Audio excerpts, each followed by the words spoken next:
कशा आहात मंडळी? तर आज बनवणार आहोत आपण मुरमुऱ्यांचा चिवडा. तर त्याच्यासाठी मी इथे शेंगदाणे थोडेसे परतून घेतलेले आहेत. छान परतून घेतल्याच्यानंतर इथे थोडेसे ब्राऊन झाले ना का काढून घ्यायचे. मी ते काढलेले आहेत लगेच ब्राऊन झाल्यावर, नाहीतर ते करपतात आणि मग खायला थोडेसे करवट लागतात. मग इथे आपण त्याच तेलात आपण कढीपत्ता टाकायचा आणि मग कढीपत्ता छान असं भुनला की त्याच्यावर आपण मीठ थोडंसं टाकायचं.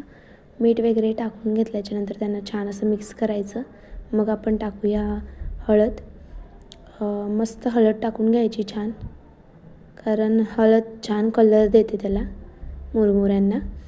तर इथे मग मी मुरमुरे पण टाकून घेतलेले आहेत, मस्त मिक्स केले. मग वरून मी इथे शेंगदाणे टाकले आणि मग मी ना शेवसुद्धा टाकलेली, पण ती क्लिप जरा मिसिंग झाले. पण मग मी इथे शेंगदाणे वगैरे टाकून घेतले आणि तुम्ही शेव टाकू शकता आणि मी घरातले स्पायसेस टाकले थोडेसे. तुमच्याकडे जे स्पायसेस असतील ते तुम्ही टाकू शकता. आणि आपला झालेला आहे मुरमुरा तयार. तर ही व्हिडिओ आवडली असेल तर तुम्ही सबस्क्राईब आणि लाईक करायला विसरू नका. आणि वरून मी थोडीशी पिठी साखरसुद्धा टाकले. तर बाय बाय.